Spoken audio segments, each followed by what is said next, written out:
Okay, there we go. Good evening, everyone.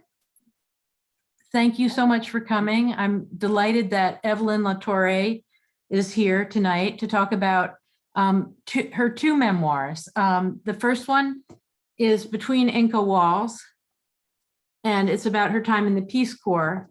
And the second one is Love in Any Language, which came out recently, excuse me, and which I just finished and loved. And I just want to tell you a little bit about Evelyn LaTorre, and then we can start. She holds a doctorate in multicultural education from the University of San Francisco and a master's degree in social welfare from UC Berkeley. And she worked as a bilingual school psychologist and school administrator for 32 years in public schools in California until her retirement in 2002. She and her Peruvian husband have been married since 1966 and have traveled to close to 100 countries. And we were just talking about, she's now writing about their travel adventures for her next book. So with that, I will hand you over to Evelyn LaTorre. Thank you for being here. Well, thank you, Jocelyn, for inviting me. And my son, who lives on Shelter Island, frequents your library, I hope, more than just to drop off my books. And he's on here too. Thanks.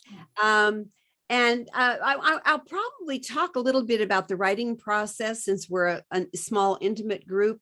And I really want to encourage people to write about their lives, especially when you get older. I don't know if I thought a lot about writing about my life earlier, but certainly now it's been very beneficial.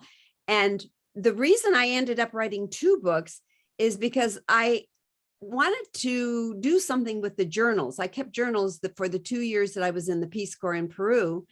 And I hadn't really looked at them in, I don't know, 50 years. And when I started reading them, I thought, wow, this is interesting.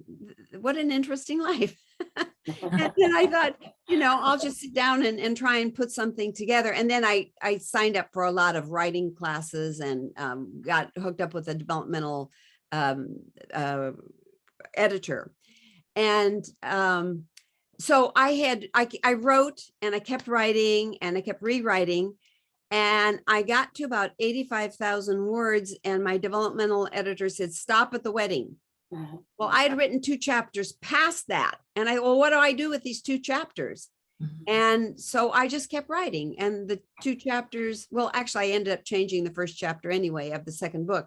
But that's how you write books. You just start writing and you can't stop.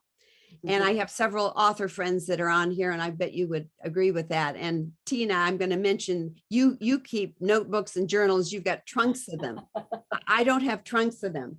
What I did when I was a teenager is somebody for Christmas gave me a diary. Oh, I had the same one, Evelyn. I had the same one. Well, I think that's the only one they were selling at the time. And it even has a lock on it and all. But all I wrote, when I go back to that, it's not very helpful. I just wrote down the prices of things. Like I paid $4 for a pair of heels, and I saw this gorgeous dress. I didn't write about my feelings, and not even very much about boys that I went out with. So, and that just shows where my priorities were, I guess. Anyway, so when it came, I had my journals for my first book, Between Inca Walls. But for this book, I thought, well, I was too busy raising children and having, if you read the book, you can see I was pretty busy with the career and just, staying solvent. And so I didn't take notes. I might have kept a few receipts, because I tend to keep receipts. And like when the boys and I went to Europe, I kept our Eurail passes. And so there are things that I can see. But what I went back to write this one is, I had written Christmas letters every year for about, I don't know, way back to 1980, I think. And I got those out, and they jogged my memory. And so I just started, I could see, I would always put down the highlights of what was happening, and that helped orient me as to what was happening when. I don't know if any of you have seen the movie or read the book Minari, but it's about a Korean American family that settles in Arkansas to farm. Well, to write his movie, he just sat down and started listing every memory he could think of, and then somehow put it in order. And they do advise you when you're writing a memoir to do it chronologically. So this second book is more chronological than the first one, because the first one I had to give some history. So anyway, about this second book, oops, why won't it? Okay. Oh, there. Okay. So it took me 14 years to write the first book, and then it took me 1 year to write the second book, because like I said, I started with those 2 chapters. And I'm very proud of the first book because it's won first place in some contest, being uplifting and inspiring and in nonfiction. And here's some pictures. Now, So cute. as many of my friends know, my husband's name had to be changed in the book, and my son can't read it because it's got a different guy's name in it, because but this guy, who is called Walter in the book, No, not Walter in the book, Evelyn. Antonio, thank you, Tina. Antonio, he did not want, he's a very private person, he's very introverted, and we compromised. I could write about him, but I had to change his name. And so that's what happened. And this is what happens at the end of the first book. Our wedding was arranged in 8 days. And I do spend some time at the beginning of this book, Love in Any Language, going over this. And we had 20 of his aunts and uncles and cousins and universities friends attended, but no North Americans attended, because the girl that was my colleague and I lived with in the Peace Corps was off touring South America, which is what I thought I would be doing. And there just was nobody around that was related to me that came to the wedding, but that didn't matter. We didn't get any gifts. We didn't even have a decent cake. The cake that Walter, Antonio's cousin, baked fell because of the altitude. So another reason I had to write the second book is that when people read the first book, they were saying, well, what happened after the wedding? They wanted more. So the last line in the first book says, only time and the river will tell whether my journey will continue over rough or smooth waters. And this is a picture of the family that I came home to. And again, I don't know how many of you have read it, but I do have a passage in here that said what it was like to come home after 2 years. Now, remember, we had no cell phones in those days. There wasn't the internet communication. So I'm just going to read a few paragraphs of coming home. I came home without the man I had married because of difficulties in getting around Peru, and then going and getting the papers that we needed, which was considerably easier then than it is now for him to come up to the United States with a green card. But I wrote, on the afternoon of July 7th, my family, my mother, father, 3 sisters, and 2 brothers showered me with hugs at the San Francisco airport. For nearly 2 years, they'd known about my life in a distant third world country only through my letters. And the letters took like 3 weeks to go back and forth. I hadn't been physically present to reassure them, answer their questions, or share my experiences. Now they expressed relief that I seemed healthy. Mom could stop worrying about my safety. My arrival confirmed that their prodigal daughter had returned intact. My parents could never understand why I would go off to Mexico and why I would go off to Peru, and and they still, even the traveling that I've done over the years, they didn't understand where that impetus came from. It didn't come from them. Well, maybe a little bit from my father. I was also eager to resume my favorite sister status with my 6-year-old brother, Randy. He had sent me sticks of gum and kisses marked with X's in his letters to Peru. Now he looked at me and smiled, then withdrew. Randy wasn't certain who I was. Though disappointed, I tolerated losing my importance to him. Soon I'd have my own child. Once more back in my former bedroom, I tackled emptying my suitcases and 4 trunks. The Peace Corps allowed you, I think it was 1 trunk. I don't know. Tina, how many trunks were you allowed? I think only 1. Well, I happen, as my son can verify, to get more than 1 trunk full. I had 4 trunks. And I Wow. got that because another couple wasn't going to use their allotment. They lived in San Jose. So I just got trunks and sent stuff to San Jose and then went and picked it up. So I had 4 trunks of Peruvian articles I brought back, alpaca rugs, unique crafts, and baby socks, hat, and poncho bought before I knew I'd have use for them. My body warmed with anticipation, knowing that a more treasured part of Peru, Antonio, would soon join me. I cooked up some of the quinoa that the Abancay 4-H Girls Club, we had a girls club that we started there, had gifted to me, and I served it to my parents with mixed with cheese. The dish didn't have the same nut flavor as when I had had it in Peru. My family hesitated to eat this strange foreign protein. Now it's really popular, it wasn't then. In the land of plenty, I set about eating the things I'd missed for the past 2 years. Pasteurized milk. We didn't have pasteurized milk there. With Cheerios, Mom's buttermilk biscuits, and real hamburgers and hot dogs. The mellow taste of café con leche, coffee with milk, which I'd enjoyed in Peru, faded when I ate my dessert of apple crisp topped with whipped cream.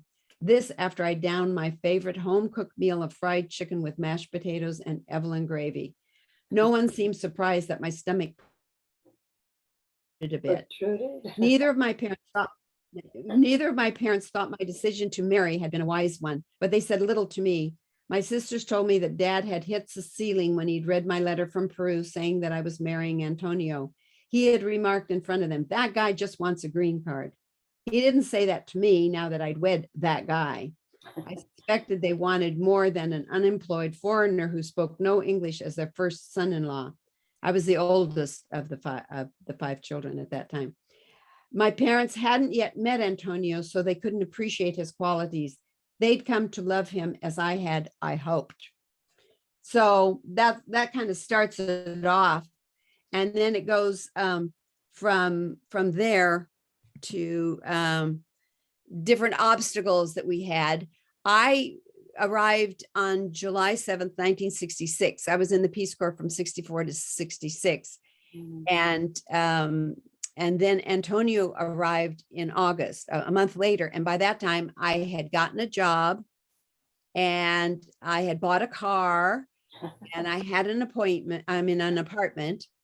And he had wanted to, he said, well, wait to buy the car until I get there. I mean, he wanted to be involved, but I needed to get to work. So I had to go buy the car. And there's an interesting scene in the beginning of the book about going to buy a Volkswagen, which is the kind of car I'd had before I went into the Peace Corps, and how the salesman was so eager for a sale that he demonstrated the cigarette lighter by branding himself. You have to read that. Whoa. Did he make any say that's the car you bought? Yeah. A little green bug. Anyway, I was offered a job at a hospital, which was good because I had I'd worked in a hospital or been trained in a hospital in Peru as part of my Peace Corps training. Well, they trained me there. But there was a medical exam. And in those days, and people that younger than I am probably don't realize, because this isn't what happens now, they gave you a physical exam, I think, to make sure that you weren't pregnant. And I was. But anyway, we were able to get around that through a nice intern who didn't say that was the situation. So anyway, Antonio arrived, and his first job was, well, really, he worked at St. Vincent de Paul fixing bicycles. And then he moved on. There's an interesting story. I love the way migrants help other migrants. And that's how he got some of his first jobs. And then our first son was born June 11th. And so, weren't you cute, Jim? He's still cute. Anyway, two cute kids, Tony on the right, and they make me change their names. And then this is us during our work years. So let's see, what was I going to say? I've got some notes here that I want to make sure I cover. So we right away, one of our values was education, and Antonio had gone to 3 years of college and he was majoring in economics, which was not to his liking. And then when he came up, he submitted his transcripts from the university in Peru to UC Berkeley. And do you know they didn't give him any credits at all? It took him 4 years to go through and get his bachelor's degree. And anyway, so he majored in physics. Well, let's see, he got a BA in math and physics. So, and then an MA in physics. So, and then we were so fortunate. That's another thing that I don't know if people these days have, but we went to UC Berkeley and we lived in graduate student housing because I was getting my master's degree. So we had housing that cost $100 a month. Now our income was $300 a month. So that took a third of our income, but childcare was on a sliding scale. We had health care through the university, and we had a lot of, food stamps. We qualified for food stamps. And whereas I had been a social worker and I had to check on people's income to make sure they, could qualify. Once we were getting food stamps, I was the one that had to submit our income, which it's good being on both sides of a situation. So here are our kids all grown up, Tony on the left, Tim on the right. Tim has spent almost a year living with his grandparents in Peru, and I've been to Machu Picchu 3 or 4 times. Beautiful, beautiful place. I highly recommend it.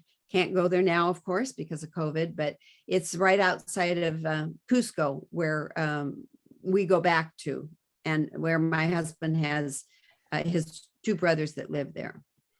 Anyway, this is why you write a book, because I'm going to show this. Got a box from UPS. I have an idea what's in it. Haven't seen it yet.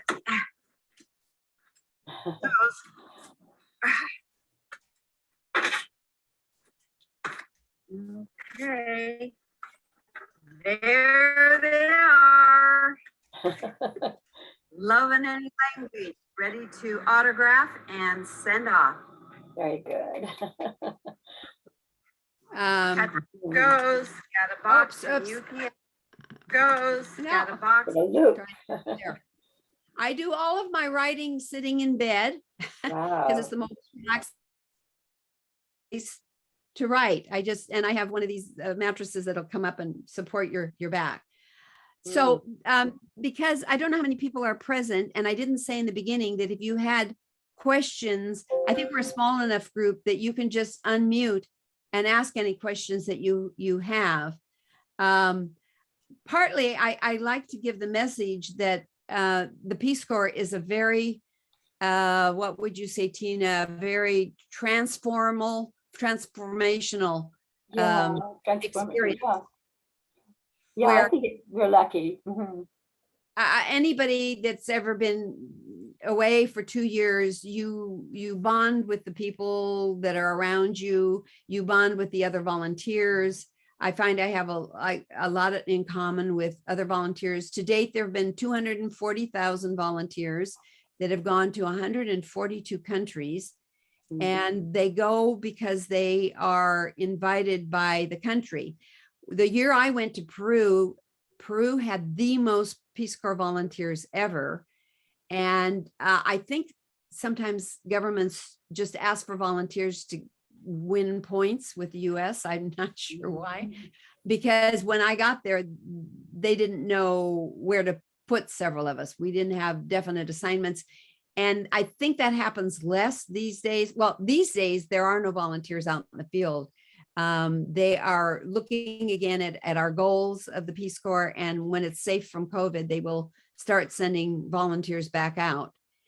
We always every year have to fight for the amount of funding that we think that the organization needs, because they have to do a lot of training, and they are doing a lot more following up with the volunteers in the field to make sure they're healthy and safe.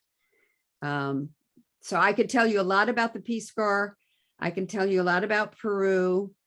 And because of the second book, I really took a look at what life was like for me, and how I was fortunate in some ways, how there was discrimination in other ways. I couldn't get a credit card. I had to get it in my husband's name, which I refused. And like I said, I had to have a physical to get the job. And then throughout the book, there's the dilemma, and maybe the women in the audience know how that is, that if you have to work and you really want to stay home with your children, and then you worry, are they going to suffer because you aren't there raising them because they have to have other people, take care of them. But I think they've turned out fine. Yeah, they've turned out great. But Tim, how do you feel? I have no complaints. He doesn't know how it would have been different had I, stayed home all the time. Are there any questions in the chat? Some people have asked, what occupation did Antonio end up in? He went through several. At one, he and I thought that he would be a university professor, and I think that's what he wanted to be. And he did get jobs in community colleges. Tina, who's here, worked many years. You retired from a community college, but you got hired full time. Most community college teachers these days, and I don't know about when you were Very there. hard. It's very hard to get a full-time job. It takes years, Yes, well, that's usually. what happened with him. And then he had a good friend from Chile who you'll encounter in the book, Romualdo, who remarked to him that computers were an up and coming thing, that he should get some training in computers. He did, and he's never lacked for a job after that. But before that, it was hard, getting the kind of job I think that he wanted. Let's see. Some of the things that I mentioned is I cannot believe the chances and the risks that I took. Oh, For example, we bought our house when I was working. Well, I had been working part-time, but I went full-time so that we could qualify to buy the house. So we bought a house. Can you believe that people would do that in this day and age with just one income and depending on the woman's income? What other things? Let's see. Evelyn, may I ask you a question? Sure. Yes, please do. The first book, you were so gritty and you had so much determination, and I wondered, I don't know who in the audience has read the book, but you'll know what I mean. it's wonderful. And I just wondered who inspired you and where did you get your sense of adventure? Well, I think I may have been born with part of it because my first book starts off, I went back as far as I could remember. And I remembered when I was about 6 years old, maybe I was a little bit younger, going off to find out where the water that would flood over a bridge on the way to school, I wanted to know where that water came from. And I followed it up into the hills. But I think growing up in a rural Montana, I was close. I mean, I was in nature. I wouldn't say I was, really that much of a nature lover, but it was there. I was just there, and I kind of was like a free roamer. I mean, my parents, they were very Catholic and they made sure that we didn't swear. And in fact, the kids in the little town I grew up in, if somebody accidentally swore, they say, "Oh, you can't swear. The Cole kids are here." And they would change their language for us. Imagine that. But I remember that. And I remember being tempted to smoke, and we would pick butts out of the gutter. And my brother saw me smoking, and boy, did I hear about it when I got home. So there were a lot of things, ways that we were protected. My parents were protected. But in general, because it was a small town, we didn't lock our doors. Everybody knew everybody. They took care of everybody. So I pretty much did a lot of free roaming. And a critical time is that my father wanted me to have a Catholic high school education for some reason. And so I had to go live on my own 60 miles away from home, and I would only come home on weekends. So I lived in apartments, usually with another girlfriend. when I was 14, well, just as I turned 14, 15, and 16.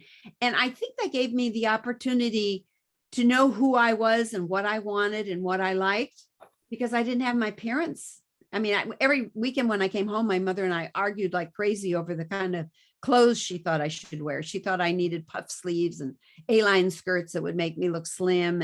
And she put me on a very severe diet when I was 13 because she said I wouldn't be popular in high school if I was too fat. So that's the kind of upbringing that I had. And so I think it just nurtured my adventuresome spirit. And now my husband travels with me. My early years, I traveled, and you'll see in the book, he did not travel with us. I'd take Tim and Tony, and my father would go off in the fifth wheeler, or we would go to Montana and places like that. So to answer your question, I think part of it was just happenstance that I became independent enough and just loved, and I've always loved getting to see other countries. I want to ask Tina, who's traveled a lot too, although your book says that you wanted to marry a man from each culture, and that's why you went to different cultures, right? Well, that was my original. I thought of foreigners as celebrities. They were my heroes. So I wanted to marry 3 men so my children could grow up in 3 different cultures and speak 3 different languages and not be monolingual like me and other Americans. So, but then when the Peace Corps came along, I realized that would satisfy at least one country, and then from there I went to from Tonga, I went to Algeria, went to Spain. So it worked out. I think you'll find, is your book there? You could hold up the cover. I don't have it in the room. I usually have it right here. It's okay. We can focus on She wrote a book about everything I should have learned. I could have learned in Tonga, because she was in the Peace Corps in Tonga. No, but I think a lot of the Peace Corps people, during the 60s, a number of the guys were really not wanting to be drafted. That's right. Several of them, as soon as they got back from the Peace Corps, they actually were drafted. So that didn't really help them. I know several that happened to. But they tend to be adventuresome. Interestingly enough, the 2 years I was in Peru, I rarely met people coming through my little town, Abancay, who were American. There were German trekkers and there were French trekkers. So other country people are more adventuresome than we Americans, but the Peace Corps people in the United States are probably some of the more adventuresome, because you learn a lot about yourself. You learn a lot about your country. You see other ways of doing things, and then you bond with the people. And one of the things I wrote an article, I think it was in Conscious Connection, about how, this is the beginning of the pandemic. And it was how living in another country, a third world country, prepared me for the pandemic. Because, you don't need a lot. And when you're cooped up in your house, you just make do with what you've got, or, do things like that. Did anybody have any other questions? Because if not, I'm going to say a little bit about what happens when you write about yourself. Now, my mother would say, you're not supposed to think about yourself. And that was her generation. But there are a lot of, I published with a company, it's called She Writes Press, that exclusively publish, they're called a hybrid press, so that you pay a fee and they help with the cover, and they can do some of the editing. We had really knockdown, drag out fights over the titles and the cover of the first book. I found that picture for the first book.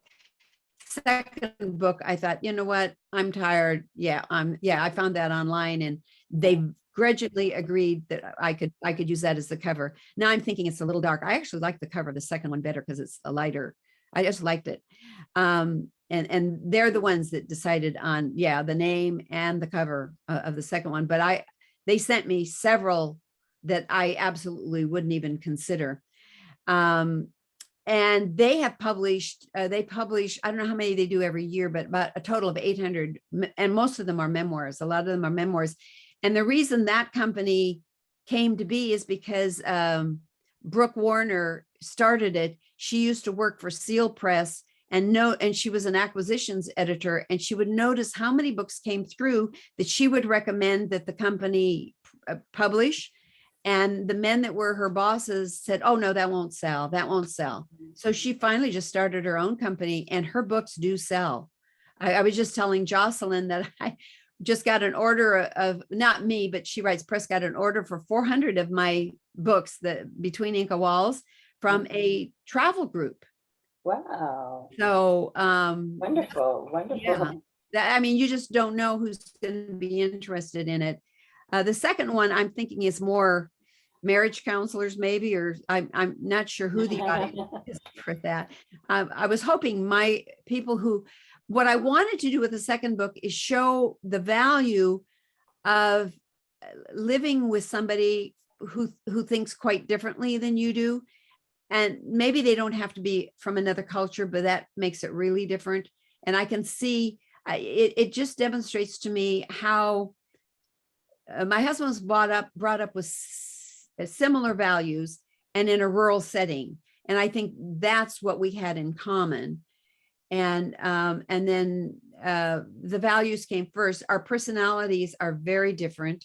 And there still are things I'm learning about him and what he was taught that I didn't know that was part of him. It's kind of an adventure in itself, learning about somebody else like that. Sure, that's a good point. So, let's see. I didn't have anything else other than to kind of say that it's valuable to start writing your memoirs because it lowers your blood pressure. It's got a lot of physical advantages. Sometimes it raises your blood pressure because you've got deadlines and stuff, but it brings up a lot of things that get answered about your life. And there are younger people that write their memoirs. And I think it does equally good things for them. It also can be very painful and a lot of the memoirs that she writes, press publishes, are of very traumatic experiences. But I was told recently by somebody that every time you write and rewrite, the pain diminishes until sometimes it is almost gone. It's very, I'm not supposed to use the word therapeutic, but I do think I know they've proven that there are psychological advantages to writing a memoir. And interestingly enough, I almost exclusively read memoirs now. I just, partly because there's so many great ones that she writes, press publishes, but yeah, anyway. Any other I just want to say, I don't really have a question, but I just want to say how much I've enjoyed your book. And I read the pre-publication version, so I know it was changed a little bit, but I thought it was pretty good the way you had it before. And I really, but you basically, you're very frank, except that you need to give yourself more credit. I think you're pretty special in the way that you have approached life and every single challenge. It's really very impressive. Well, yeah, I think that's true of a lot of Peace Corps volunteers, because that's what you get to do, or people that travel and live in other countries. Let me just generalize it to that, because you're confronted with different new situations all the time, and you get very flexible about how to get through difficulties. I just think it's something that I really highly recommend. And I know it's been a really bonding experience for my husband and I. Like I said, in the book, you'll see he did not need to travel in the beginning. And the last trip, he suggested, which was fantastic. He said, let's go to Morocco. So just yesterday, they canceled our trip to Morocco because Morocco closed its airspace to incoming airplane, so we weren't going to be able to get there, but we rescheduled it for next year at this time. And we've both grown, because my sister said before I got married, believe it or not, I was running off in 100 different ways. And as soon as I got married, I calmed down, had to concentrate, I had to work and things like that, and became more focused, let's say. So, I'm starting to get a little frazzled again, because when you put out a book, there's a whole lot of stuff you have to do to make sure that it sells and you make your money back from having it printed. Because with a hybrid press, you pay for the printing. Like I said, this company that just ordered 400 books, She Writes Press had 360 books left in the warehouse, which was good. This was out of 800 I had printed. No, about 850 were printed the first time. Some of my colleagues print thousands of copies, but then sometimes they end up with boxes and boxes of them in their living room afterwards. Evelyn, I do have a question about that, because I thought that nowadays people did printing on demand. You can. And I think if they run out again, She Writes Press encouraged me to do a run of 300 to get the 60 that we were lacking. So that means there are 240 in the warehouse. So Jocelyn, feel free to order as many of those as you can. So I may end up having to have them ship them back to me anyway. But then at some point you decide if you want print on demand. It costs more, and the quality, well, they're improving the quality, so I won't talk about the quality. Our publisher seems to think that who does the print run does a better job. The colors turn out better in the print. I mean, nice paper and all of that. And I don't know, maybe you can talk to this, Jocelyn, what people look for in books.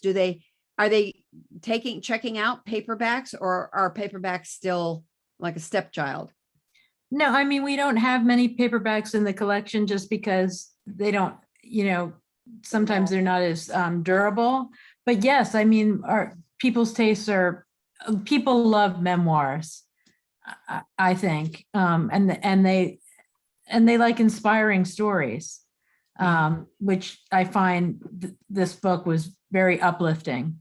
And I think that really resonates with a lot of people. Some people have their books hardcover, but that's very expensive. But yeah. So we don't, yeah. I want to remind people that we do have copies of both books at the library. So if you're local, come by, and they're available for purchase. And it's also in they'll be in our collection as well, to check out. I find reading, especially during the pandemic, there's just something so satisfying about being in another world. It puts you in another world. It teaches you about somebody else's life. That's true of the critique groups that I'm part of too. I was raised the way I was raised, but other people were raised differently. And it's rare that you get to know so much about somebody's life. Sure, than when you're talking in a critique group and you're critiquing each other's writing is what you're doing. But also when you read the finished product and you read a book about somebody else's life, it just gives you insight into, another world. You were asking me how I happened to write. When I was in Montana, we didn't have TV until I think I was 11 or 12. And during some summers, my mother would talk the school into letting her kids have the run of the school library, when the school was closed. And so I ended up reading books that I never would have chosen. Ivanhoe, I remember Ivanhoe and Little Women and all the classics. The library had all the classics. I especially remember spending a long time reading The Robe, books like that. And my mother, her value was that if you were deep into a book, or you were practicing the piano or another instrument, if she could see that you were really into it, you got out of doing dishes or something. You got a lot. Yeah. So, and I think she couldn't let us buy just any comic book. I mean, we couldn't have all the comic books that we wanted. I did have a few once in a while of Veronica and Archie and things like that. But there was a series called Treasure Chest or something. I remember Treasure was in the title. And they were classic books put in comic book form. They had more words to them. Classical comics. What were they? Classical comics. Yeah. I read those too. And then later in life, I realized I hadn't really read Anna Karenina. Well, I remember reading War and Peace when I went down to visit an uncle in Southern California. You know, it's funny that I can remember these significant books where I can see myself reading them. And I think if you read good literature, then when you go to write, it kind of sets the standard. Yeah. And you know, there are more libraries. I mean, Jocelyn, you could quote this, but more libraries than McDonald's, I think, you know, in the world, more libraries. And so I hope so. Wow, that would be nice. Is that true? I think I have heard that. Oh, do you know you can go online and see where your book has been sold? I mean, right away, my book was being picked up in Australia, in England. Well, I had a podcast in England, so maybe that's why. Germany, you can go on WorldCat and put the name in, and you can see who's bought your book in what countries. And that's kind of thrilling too, to know that other people are reading about you and appreciating it and liking it. And you know, I just like the act of writing. It's almost addictive because you get to relive. And so the reliving is just so pleasant usually that, you know, the older I get, the more I like it. Evelyn, I'm sorry. Oh, no, I'm sorry. Go ahead. I just have a question. I didn't know that you could get your books sold in other countries. How does that get arranged? Well, my publisher has salespeople, and there are certain companies that sell to libraries. Jocelyn probably knows better than I do. I can't remember the name of the company. And I saw in when my first book came out, this company, something in somebody, it wasn't Barnes and Noble, but it was bought like 100 copies. And I don't know if they send them to libraries or libraries I don't know that much about libraries. We can order them, yes, through Ingram usually, or one of the big distributors. In other countries? Yeah. Like Australia and England? If people request them, now, you know, one of the sad parts of my books is that people in Peru would love to read them, but it's very expensive to get them translated. I did recently pay a little bit of money to have my books shown at the Frankfurt Book Fair, which is where translators go and other countries go to decide on books. I didn't get any nibbles that anybody wanted to translate my book, and I'm not capable of translating it, but it should be sold in South America. In Mexico, they read a lot of books and they sell a lot of books. I have a niece that has written 2 prize-winning books, but she's written them in Spanish. And then she's one, yeah, she reads a lot of books. My Spanish isn't good enough to get through a book in Spanish quickly. And when I get a book, I will read it in 2 days if it catches me, I don't want to slog through it. So, yeah, it's just an enjoyable pastime. So Evelyn, you have a website, is that right? Yes, it's www.evelynlatorre.com. And I really like it's worth checking out, everyone, because there's interesting material on the website too. I have things on there that I wrote even before I started writing books. A cousin of mine was the only American, she and her husband, that were drowned in the Costa Concordia mishap. Remember when that ship turned over in the Mediterranean? And I tend to write things that I get passionate about, that I feel deeply about. And I was so angry when that happened, that they lost their lives. And she was one of my favorite cousins.